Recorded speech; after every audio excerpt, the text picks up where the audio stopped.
This is Marcus Richardson, President and CEO of Rich Group Financial. We look forward to working with you and helping serve you in the financial service arena. So, what that really means is we're going to be able to help you with life insurance for your mortgage protection, make sure that's taken care of when you pass. We're also going to be able to help you for your final expenses to make sure your burial and things like that are taken care of. We also are able to help you with retirement. So, if you're losing money in the market and you want to stop losing money, you don't want to keep losing money, we can help you with that. And we also can help you with Medicare. So if you want to make sure you got all that taken care of, please reach out to Rich Group Financial. You can find us at richgroupfinancial.com, or you can also send us an email at richgroup28@gmail.com. And we'd love to serve you and help you and bring you into the family.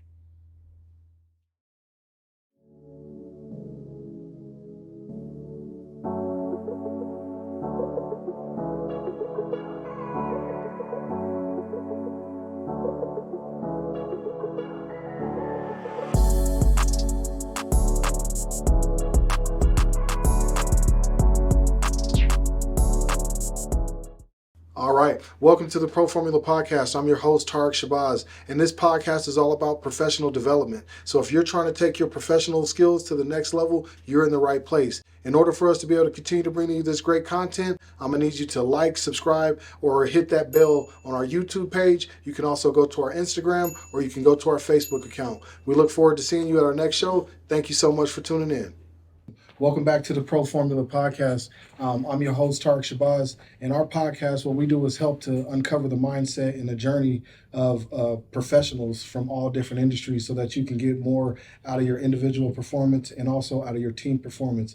I am super, super excited to bring to you all today a guest that you have probably seen. He's a national comedian and actor. You have caught him on the the Comedy Grind comedy tour. And then he's also worked on shows like Wild and Out. I want to bring you all my guest, Mr. Monie Jonezy. What's up, baby? What's up, man? How you doing, man? What's up with you these days? Good, man. Chilling, man. Just enjoying the ride. It seems like enjoying the ride. Yeah, it seems like every time I look up, bro, you're doing something else. Like, what you up to these days? Um, right now, currently, I just left Dallas.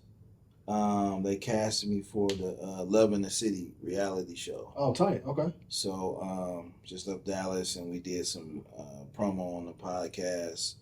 Was it Dallas on there? Okay. So we did some promo on there, and just getting ready for that. Improv coming up.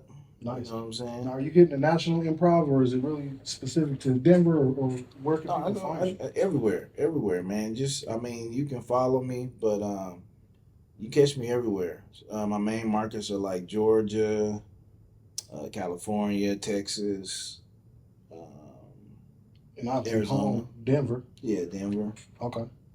That's a given. So yeah, you can catch me in New York. I was in New York, everywhere. Yeah. I'm a couple places I ain't been, like Arkansas and Nebraska. I ain't going to You ain't Nebraska. going to Nebraska? No. Yeah, I don't even know if they listening to comedy shows or even going to comedy shows. No, they are. They are. Nebraska gets it in, but I spent about 6 years there. That's one city I do not care to go back to. Yeah. I think it's interesting when you see, actors or comedians and people like yourself that start to ascend and get to that next level. I can remember, coaching sports, and I would have kids from other teams that said, "Man, how can I get on your team?" What have been some of the things that you've seen that people are like when you start to recognize and like, "Man, I made it." You in the grocery store, or somebody asks you for your autograph, or like, what's some crazy things that you've seen? Most recently, yesterday, when I went to go do the podcast on Dallas on Air, I got in there early, and we just started talking, with the producers and stuff before the show and stuff. And I told him I was on the new Trade the Truth movie. Okay. So he's like, Trade the Truth? Oh, shit. Hey, man, he's on Trade the Truth movie. Hey, man, we got to take a picture with you. Come on. So, that was really an influence right there. I was like, oh, okay, they really know what's going on. You know what I mean? How has it been? Like, one day you wake up, you're just kind of a normal dude, then before you know it, people want to take pictures with you, get you on your podcast, cast you in movies. Like, how is that climb been for you? Well, I mean, somebody like me, I've been working a long time. So, I took the stairs, not the elevator. That's right. You know what I mean? And I firmly believe in that because, if you take the stairs, once you get there, you can stay there. Yeah. You know what I'm saying? So I don't feel it yet. Okay. I don't really feel it just yet. But like I said, that thing yesterday really was like, damn, okay. But I mean, but I do, you know, when I see people that I know or that know me, they're like, man, I see you doing your thing, you know. But that's kind of been happening for a while. I mean, you caught my attention. Like, I'm looking at some of your skits that you put out on social media, or just little videos that you put up, and it seems like you always on an airplane. I say that, and it seems like you always working. What's your schedule like these days? Like, in terms It's of all over the place, man. It's busy. It's busy. There was times where it'd be busy, then it's slow, and now it's pretty fucking pretty steady. yeah. What Really busy. what kind of flow do you prefer, or what kind of flow do you prefer? Do you like it when you're super busy, or do you prefer a little bit of breaks in between, or Well, what's your style like? man, when I was in a relationship, it was a little like in the back of your mind, like it bothered me because you're always trying to get back to your girl and stuff like that.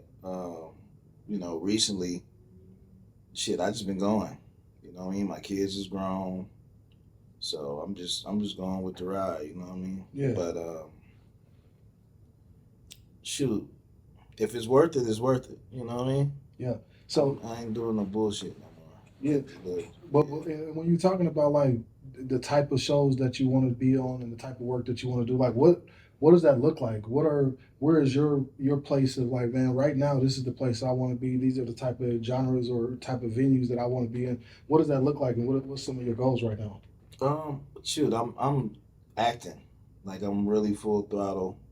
Really trying to just get deep into the acting thing. That's like my true passion. Is acting. Yeah. So the comedy is kind of what got you in Yeah, the it's a door. foundation. It got me going. It got my name out there. But like I've been acting since first grade. Okay. Yeah, you know what I mean? And so like the comedy, I never expected to be a comedian at all. It just kind of happened later in life, and but I love it. You know what I mean? And they kind of go hand in hand. You know what I mean? But it's different. You know what I'm saying? It's still two different things. So acting is really the main push. TV, um, and I think that's just the way to really get out there because there's a lot of great fucking comedians that have been doing it for 30 years, hilarious, and you never know who they are. Just because they work in the circuit. Comedy. I don't want to go over any of my material right now, but one of my bucket list items for life is to get on stage and do a little comedy skit. Like, for real, You need to hurry up, man. That's something I want to do. Like, talk to me about the courage and mindset that it takes when you're getting up there on that stage and you trying to crack a joke. And our people of all people, that like, you need to bring the funny, man, in order for them, because they ain't just gonna laugh no halfway. Talk about that mindset and the courage that it takes to get up there and get on that stage. Well, black people, man, when they come to a comedy show, they come to see if you can make them laugh. Yeah. A lot of other people come to laugh. Okay. So, I don't know if y'all caught that real quick. He's saying black people come, they want, you got to make them laugh. Other people come and they expect to laugh. Right. So it's a whole different. They come to laugh. Yeah. You know what I'm saying? So,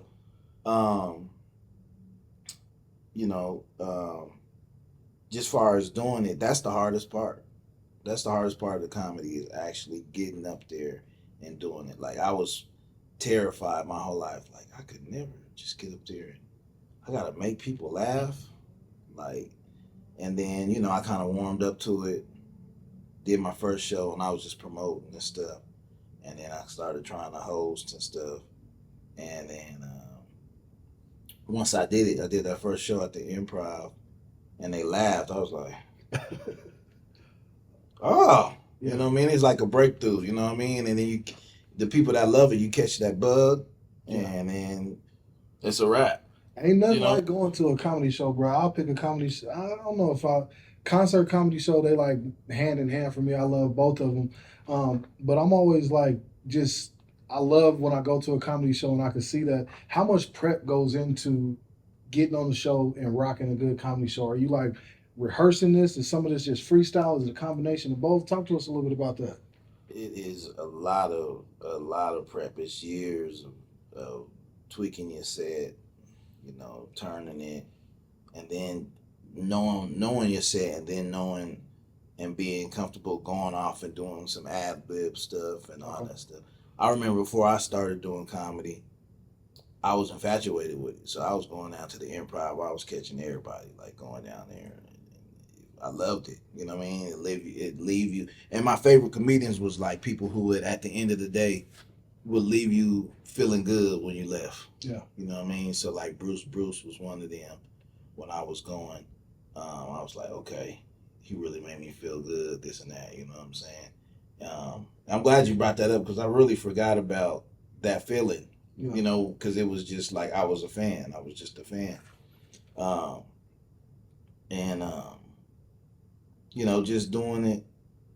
The preparation is just every day going, trying stuff, starting with 5 minutes, adding jokes, seeing what works here, seeing what works with different crowds, being able to read your crowd, knowing where you're at, your demographics, knowing what's going on in their city around there, and being able to just but still be true to yourself. You know what I mean? And then once you really master it, it's really easy because you just being yourself. Yeah, I think it's pretty cool because when I look at comedians and I'm thinking about the content of the show, it seems like they're always up on the current events, bro. Like, are y'all watching news like all day long just so that you can stay up on what's hot? Yeah, you gotta be knowledgeable. You know what I mean? Like Joe Torre, talking with him one time, he was just like, man, you just gotta know as much information as you can. You gotta be able to start a conversation with anybody about anything, and that's gonna make you a better comedian. You know what I'm saying? Because a lot of people, especially in being national, you might be funny in your neighborhood because you're like, yeah, we got Easy Market and Woody Woo, and then you go, they know, landmarks that's to that city. Right. Then you get out of town, they don't know what the fuck Easy Market is or none of the shit you're talking about. You know what I mean? So that's the difference in that. But it's so many levels to that. That's being able to travel. But like once you really get there, the people that like you gonna follow you. Yeah. You know what I'm saying? And then you just be true to yourself and do what you do. You know what I mean? So just talk to us a little bit about like, okay, I'm an aspiring I'm an aspiring comedian. How do you start getting that buzz where you're hot in your city, but then like somebody in Dallas or somebody from a whole different region, like talk to me about that process. Is it an agent that you're working with that helps you, or a manager, or man, it's the hustle, man. It's just the hustle, man. It's different for everybody. Everybody got their own journey, their own path, and like I'm really starting to see that now with me, just because it's going to different places now with this movie, with the acting, and reality show and stuff like that. When it's all said and done, my story is going to be unique to me. You know what I'm saying? Yeah. It ain't. There's nobody I can be like, yeah, oh yeah, Martin, he did what you. There'll be stuff along the line that were the same, but really, everybody's story is different. Yeah. You know what I'm saying? Yeah. Thinking about that story and just like, my father was like huge on comedy and he's a Red Fox kind of dude and a Richard Pryor kind of guy. When you was growing up, who were some of the comedians that you fell in love with and that you just used to crack up? Eddie Murphy, loved Eddie Murphy, all the movies. You know what I'm saying? What was the name? Boomerang, Harlem Nights. Yeah. All that. I just watched Harlem Nights the other day. Shout out to Eddie, man. Eddie is fly. Right. Eddie got so many different layers to his stuff. It's crazy. Richard Pryor's, Right. And I remember seeing Richard Pryor, but I was a little young, so I didn't really know what was going on like that. So Eddie's my guy, you know what I'm saying? Yeah. And Martin, you know what I'm saying? I love Martin, the Martin sitcom. Yeah, that was classic, man. That was classic growing up on that. Yeah. How did you get introduced to acting and to comedy? Like, what happened? Like for kids that grew up in the neighborhood, like how did you start acting? Man, it was wild for me. Like for me, like it was definitely destined. Like I was in the house. I think I was going in the first grade. Because kindergarten isn't really school. Right. So first grade is like You jumping in. You're like, you going with the big dogs now. Yeah. You going to school. All day now. Yeah, you all gotta day. go home You know what I'm now. saying? So, I grew up on the east side, right there by the Glenarm. Okay. Shout out to the East side of Glenarm Denver. break. I used to do karate Saturday mornings at the Glenarm in the back, you know what I'm saying? By the That's probably where I saw you. Yeah. I did karate for like 2 days. I was karate out. I learned that. Y'all. Then I didn't even go back. I was in some tournaments and I was getting down. I was a little karate. Wasn't getting down. I was street fighting, and then every now and again I'd be like, Take this thing. So it made me feel like I was doing some karate, man, back in the day. But anyway, so you grew up on the 5 Points, and for y'all that may not know it, that's like a historically predominantly black neighborhood in Denver, Colorado. So used to be. Yeah, it is now, gentrification. Some gentrification and got it. But back then when we grew up, that was where black people lived. Right. So in Denver, it was historical jazz area. Yeah. They called it believe it or not, they used to call the 5 Points the Renaissance of the West. Right. That was the Harlem Renaissance was at the 5 Points, and that was the Western, our place. So was it like classes that you was getting into and all that to get started? No. So how I started, man, is a long story, but I'll cut it kind of short. But my mom, she let me go outside for the first time, and I go outside immediately. Because I guess there was kids outside. There was like a group of kids. I went next door. Everybody's like crowding around, like, oh. So, I was really bold. I had like a Heathcliff attitude. The world hadn't got a hold of me, so I wasn't scared of shit, like that. So I busted, what are y'all doing?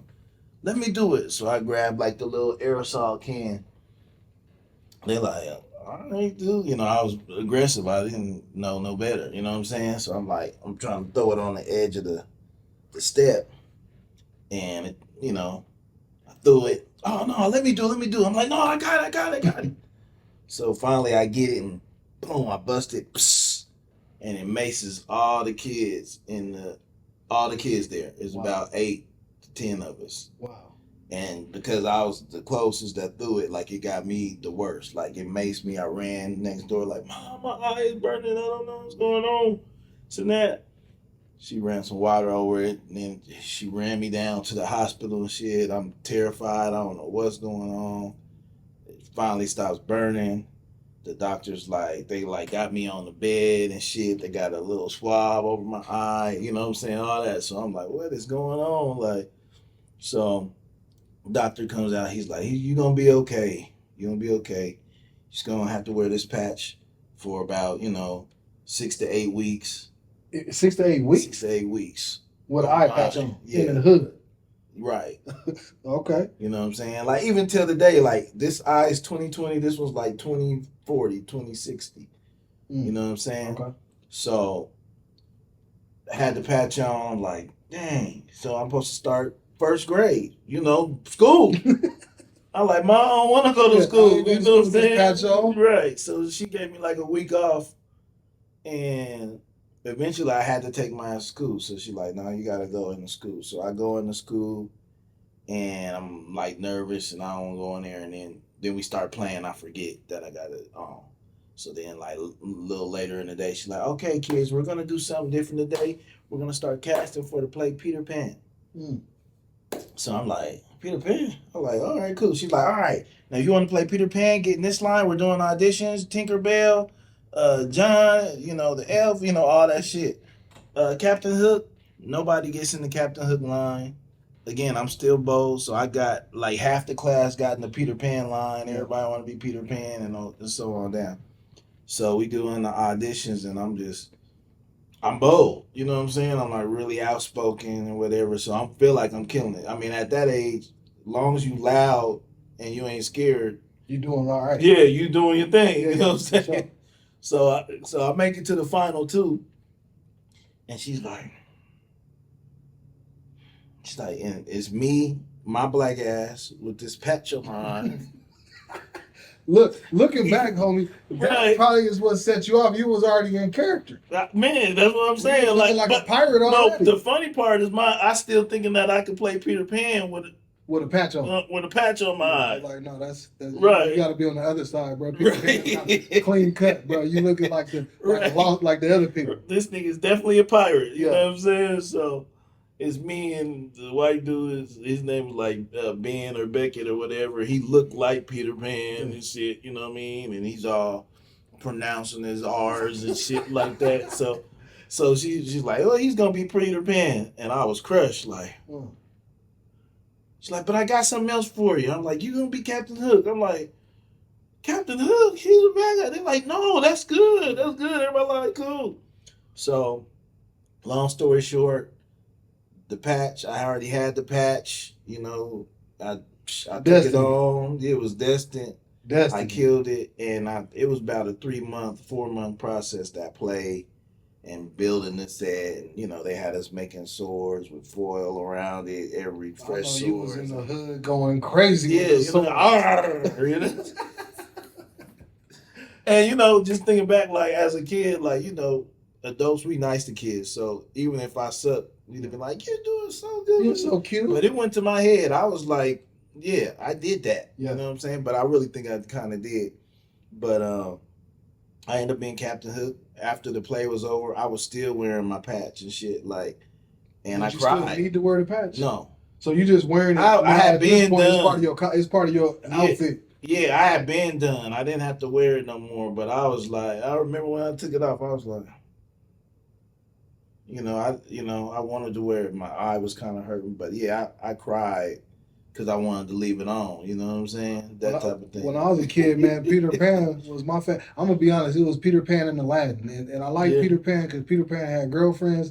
He was able to stay out all night and couldn't nobody tell him nothing. He was fighting and shooting at folks. I was like, I want to be Peter Pan. Mm-hmm. Then when Aladdin came out, I remember being like, bruh, bro, you know what I'm saying? He ain't got no money. He got this vision. He want to do something. And so I think it's interesting, you know, just how some of those early memories. So you played Captain Hook. Captain Hook started it all, man. Then how did you keep it going? So one of the lady, Miss Pearson, she was the music teacher at the time. Shout out Miss Pearson. Yeah, shout out to Miss Pearson. I would love to talk to her or meet her or something like that. But, you know, she was in the school district, so she moved around and different stuff. But every so often she would do these big plays, these big child plays and stuff. So she would just hit my mom up and be like, hey, I want to put them in a play, this and that. And it would always be like the main character. Wow. You know what I'm saying? And so really that really groomed me and got me. Because I still, after I did the play, I would just forget.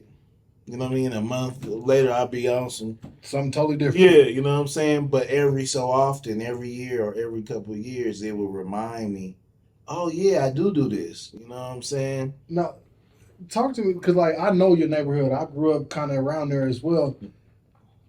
I ain't seen a whole bunch of actors, but I seen a whole bunch of folks on that basketball court, on that football field. Was that you? Was you hooping and and I did. But it was funny because it was like a parallel, like when I was about 11, where I was playing for Prince Hall.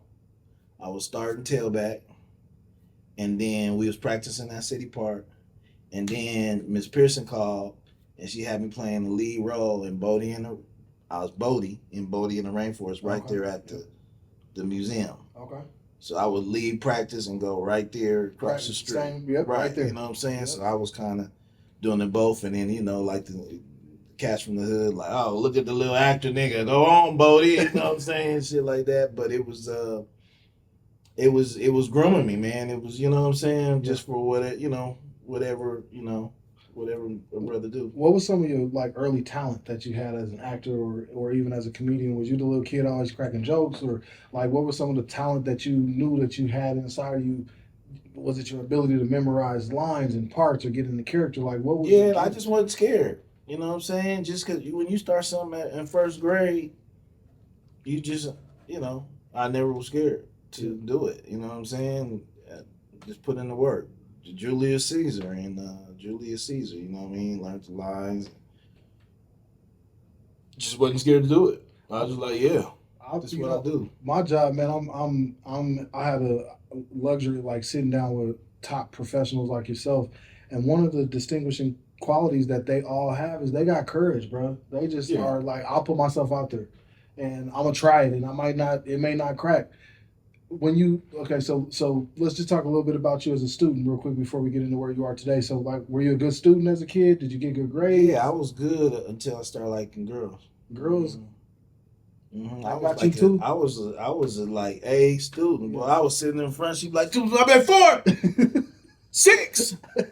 You know what I mean? Yeah. Like I was in the challenge class.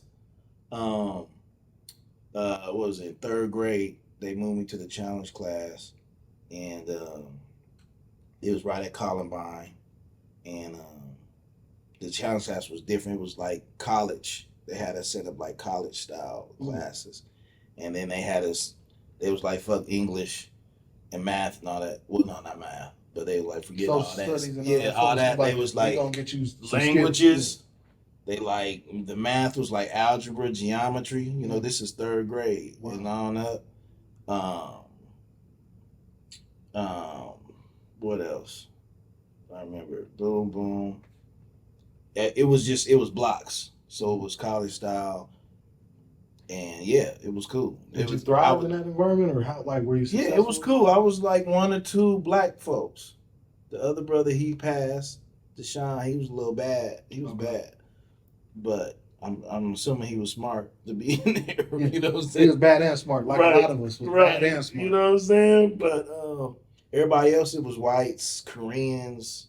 I'm sure some motherfucking rocket scientists and stuff in there. Like there was a bunch of smart people in there. You know? Did you fit in with those other kids? I had some homies, Beckett, Ben. You know what I'm saying? I had some homies, but we was, you know what I'm saying? We was the thugs. You know what I'm saying? The thugs of that little like, look, we in the reach class. What's up? We didn't know we was the thugs though, but we just thinking back, like you know what I'm saying? We was athletic and you know stuff like that, so we was cool. I was I have some similar experience. I was like one of the smartest brothers in the class and in the school, but it wasn't cool. Like the homies in my neighborhood was giving me a hard time. My handwriting was neat. They'll be giving me the blues like, you write like a white boy. I'm like, yeah, I mean, my mama's gonna beat me if I don't. You know what I'm saying? Like, my mama literally is gonna beat me if I don't get good grades, and y'all sitting over here giving me a hard time. Right. It don't sound like you had that similar experience. It seemed like your neighborhood they kind of embraced it a little bit. Nah, so I like middle school. Middle school is when it kind of hit because I was going to the Red Shield. I was hooping. I always got playing football. You know, there was always jokes and stuff like that, but I ain't take it like that. But like in middle school, I believe like my seventh grade year, like I really kind of looked around like these cats is weird. I don't even want to do this no more. You know, I stopped. I quit. Acting or sports? Quit acting. In seventh grade, you stopped. Yeah, I was the one of the first blacks that was in the School of Arts when it was in Cole. Okay.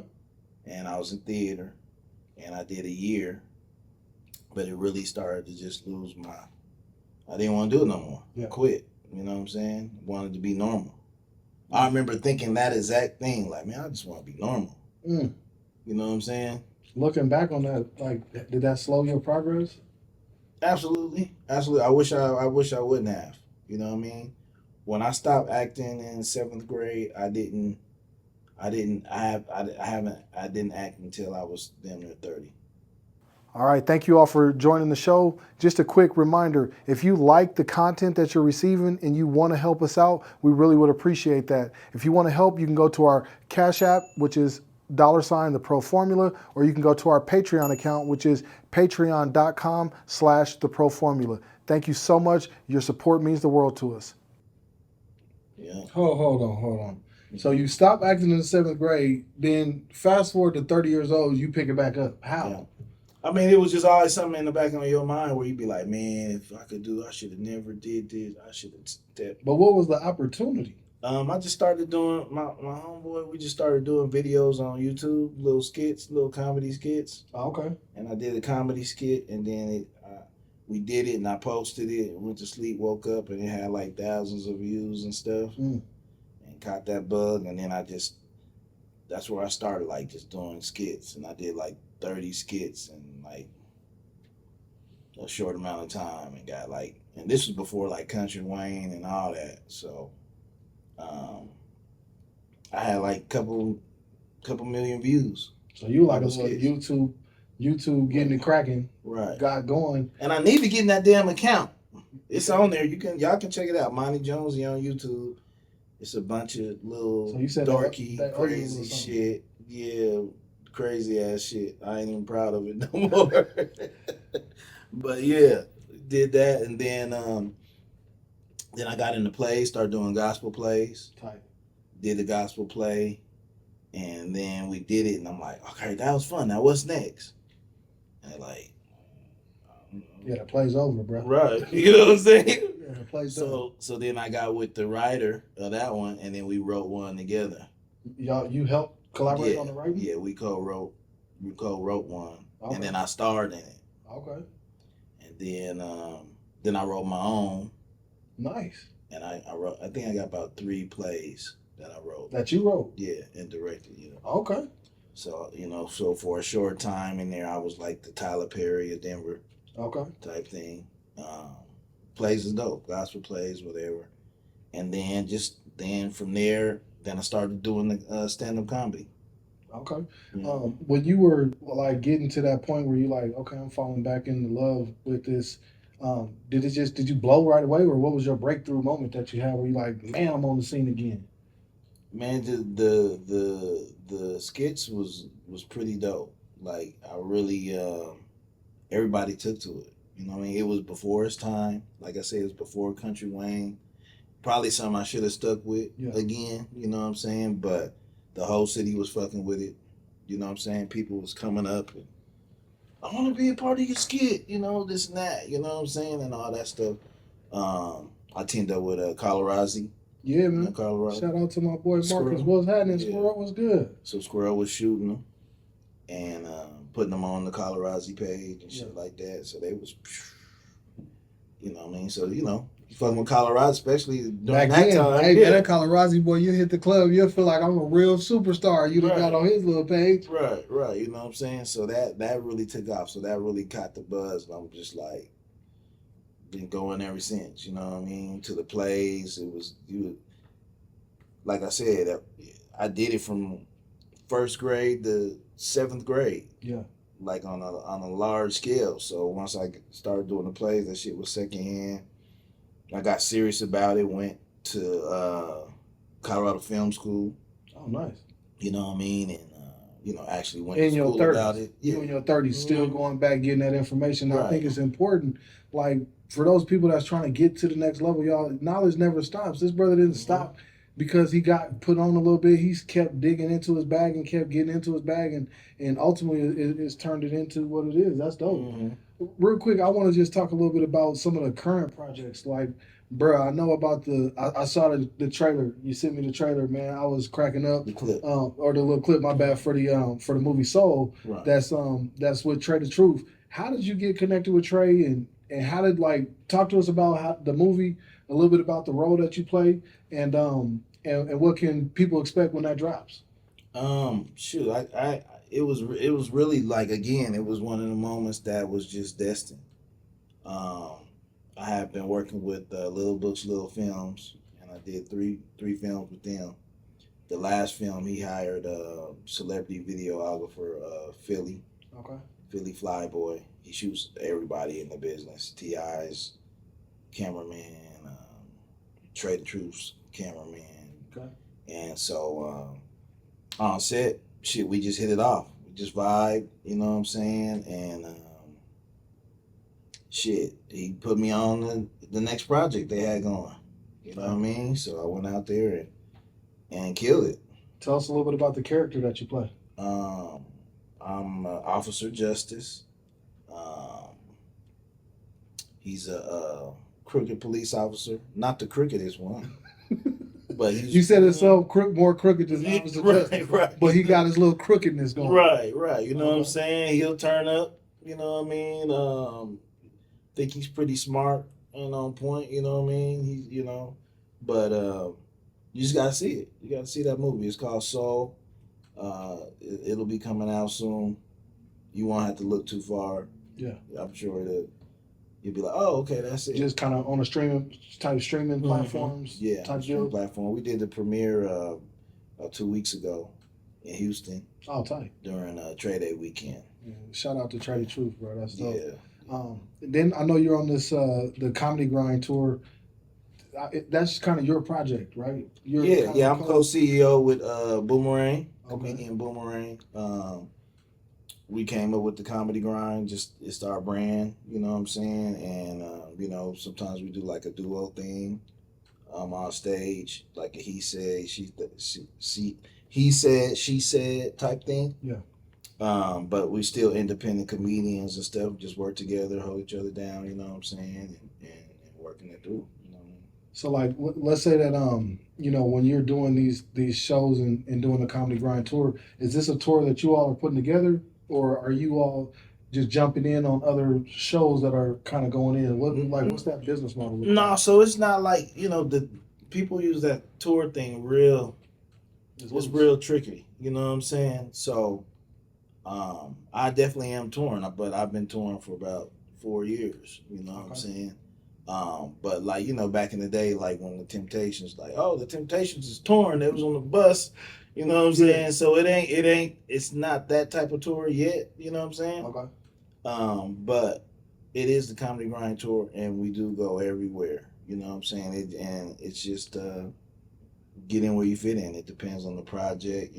Like I produce my own comedy show in Atlanta, Nice. and of course in Denver. I've had a few, but Atlanta and Denver, they've really been consistent. Yeah, I really, my goal and dream with this is I want to be a consultant and a coach, for organizations to help bring more leadership and help to, get that team kind of thing building. And so I'm constantly working on trying to get my coaching piece together. My dream is to like be at Ball Arena downtown, man, and pack that joint out and people coming up to me crying like, Tark, you help save my company, man, or I'm such a better leader. Like, what are some of the things that you aspire to do with your career in acting and in comedy? Um, man, I want to be able to just I want to create wealth just for my family, my legacy. I want years from now when I pass, my family be like, nah, Monie put us on, that type of thing. But I want to be a household name. You know what I mean? Do you have like venue, like a certain venue? Like I know back in the day, everybody was like, I want to work the Apollo, man. I want to be at the Done Apollo. the Apollo. Done the Apollo. Yeah. Yo, this man done everything. Done the Apollo. What's some other venues that you like? One day I'm gonna get up in there, man. I'm gonna rock that house. The Stardome. I was supposed to do the Stardome and then Spirit. Don't fly Spirit. Don't fly Spirit. No. Section 8 airline. That's the Section 8. I know they ain't got no room. I'd be like, I've taken one flight, one Spirit, because this ticket was like $66. What you thought I was gonna pass that up? But it was so close. I was like, oh my god! And that flight to Florida was not nice. Yeah. But I'll take your advice though. Yeah, man. Not on some important stuff, but so the Stardome is Stardome.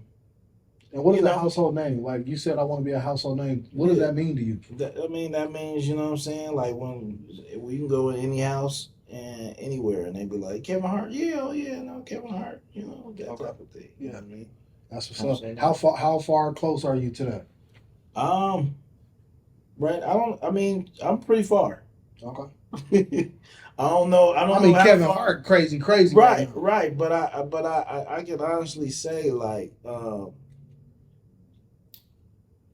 right now, I enjoy where I'm at. I enjoy what I'm doing. I love it.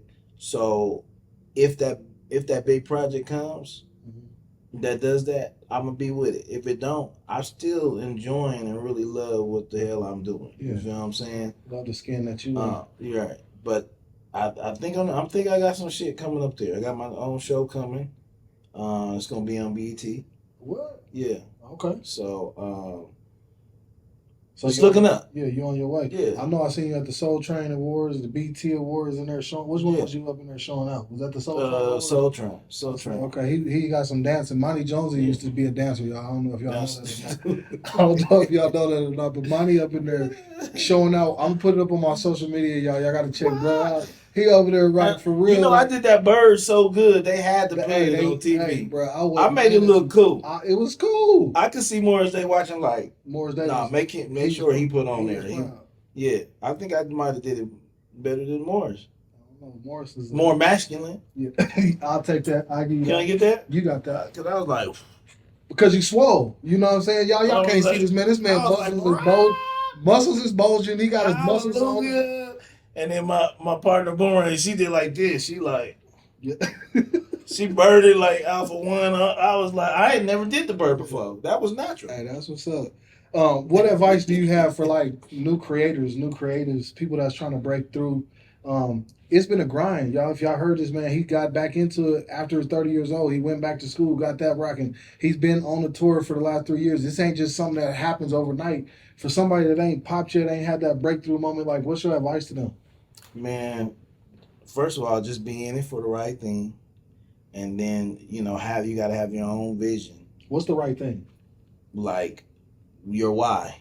Okay. Whatever your why is. If you into something, I've seen some stuff on like Snoop say, or Ice Cube said, if you ain't ready to do something for free for 5 years, you probably don't need to do it. That was what I'm saying. When Ice Cube said that, I was like, "What?" He said, "If you ain't willing to do something for 5 years for free, you don't want it." Right. Okay. And it hit home because like I people be like, keep going. I be like, motherfucker, I love this shit. What are you talking about? Yeah, I'm gonna keep going. Yeah. Like this is me. This is what I do. You know what I'm saying? So, and then just your vision. You know what you want and stick to it, because even you come along, you find all these people that want to say they want to help, and then switch your shit up. Like do it the way that you want to do it, because it may take longer. Yeah, they be like, no, you need to do it like this. This is gonna get you here. Well, I mean that ain't how you want to do it. Yeah, you know what I'm saying. So you gotta. And I've had situations, we don't have time to get on that, but we're time and time over again. You just got to know yourself, know what you want, and go. Because there's going to be people that say, nah, that you think are in a higher position than you, and like, nah, don't do it like that. And then you do it like that. And you know what I'm saying? Like, I was like, man, you don't need to do this, you don't need to do that. Like, dude, I probably wouldn't even do it if I wasn't doing that. You feel what I'm saying? I do. Yeah. So you really got to just stick to your guns, know what you want, and be determined, and it'll happen, man. I promise you. Yeah. Well, last thing I want to get into is like, what's your daily routine look like? Nah, just working out, man. Working on your craft, working on some skits, social media, that type of thing. You know what I'm saying?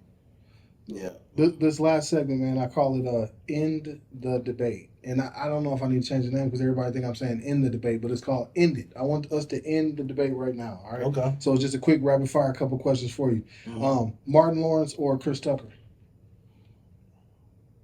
Man, you don't, because I know some of these people personally, man. Martin Lawrence or like, Chris Tucker? Homie.